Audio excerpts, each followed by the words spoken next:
перекресток с федеральной трассой А-322, направление на Казахстан.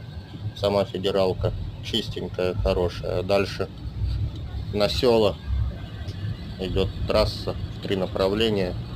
Там примерно каждая километров 60.